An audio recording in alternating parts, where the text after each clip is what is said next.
నగరం శివారు ప్రాంతాల ప్రజలను వీధి కుక్కలు భయపెడుతున్నాయి. కుక్కల దాడిలో చిన్నారులు ప్రాణాలు కోల్పోతున్న ఘటనలు జనాలకు ఆందోళనకు గురిచేస్తున్నాయి.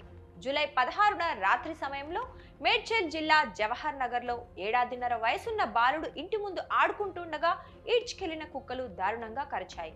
తీవ్రంగా గాయపడిన బాలుడు చికిత్స పొందుతూ ప్రాణాలు వదిలాడు. దీంతో ఆ కుటుంబ సభ్యులు శోక సంద్రంలో మునిగిపోయారు.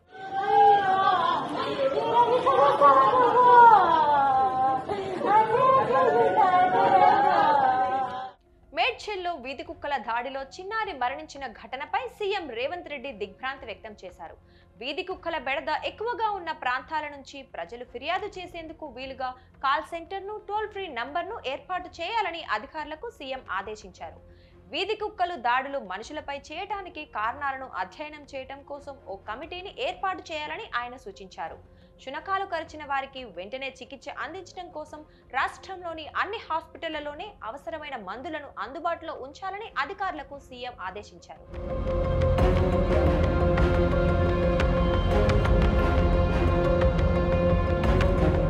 వీధి కుక్కల నియంత్రణ కోసం ప్రభుత్వం, జీహెచ్ఎంసీ ఎన్ని చర్యలు తీసుకుంటున్నప్పటికీ పెద్దగా ఫలితం ఉండటం లేదు.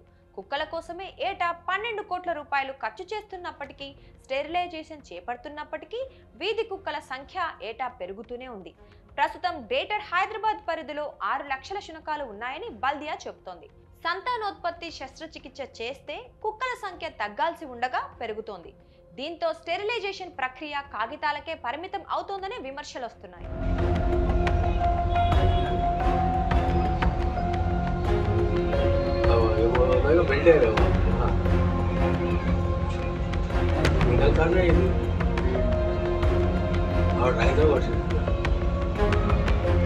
నారాయణగూడలోని ఇన్స్టిట్యూట్ ఆఫ్ ప్రివెంటివ్ మెడిసిన్ లో గత 10 ఏళ్లలో 8 మంది కుక్కకాటుతో చనిపోగా లక్షలాది మంది ఇక్కడ కుక్కకాటుకు వైద్యం చేయించుకున్నారు. ఈ 10 ఏళ్ల కాలంలో ఇక్కడ 3,36,767 మంది కుక్కకాటుకు చికిత్స తీసుకున్నారు. ఫీవర్ హాస్పిటల్, ఇతర హాస్పిటళ్లలో చికిత్స పొందిన వారి సంఖ్య దీనికి అదనం. రేబిస్ టీకాలు వైద్యం కోసం రోజు సగటున 100 మందికి తగ్గకుండా కుక్కకాటు బాధితులు నారాయణగూడ ఐపీఎంను సందర్శిస్తున్నారు. దీన్ని బట్టి వీధి కుక్కల బెడద ఏ స్థాయిలో ఉందో అర్థం చేసుకోవచ్చు.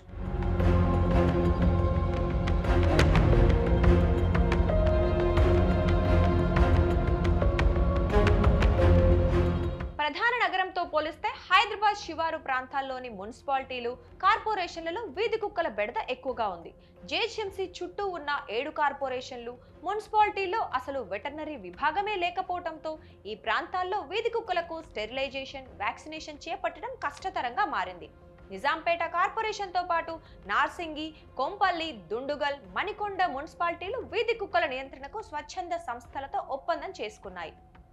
ఇందులో భాగంగా ఎన్జీఓలు వీధి కుక్కలను పట్టుకెళ్లి వాటికి స్టెరిలైజేషన్ చేసి 5 రోజుల పాటు అబ్జర్వేషన్లో ఉంచుతారు. ఆ సమయంలో వాటికి ఆహారాన్ని కూడా అందిస్తారు. ఇందుకు గాను ఒక్కో కుక్కకు 1500 నుంచి 1650 రూపాయల దాకా చెల్లిస్తున్నారు.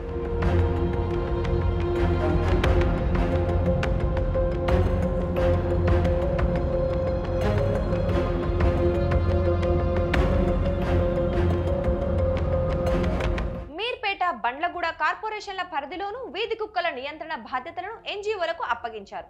అయితే జల్పల్లి, తుర్కయంజాల్, ఇబ్రహీంపట్నం, ఆదిభట్ల, ఫిర్జాదిగూడ, బండ్లగూడ జాగీర్, బోడుప్పల్ తదితర మున్సిపాలిటీలో వీధి కుక్కల నియంత్రణకు ఎలాంటి చర్యలు తీసుకోవటం లేదు.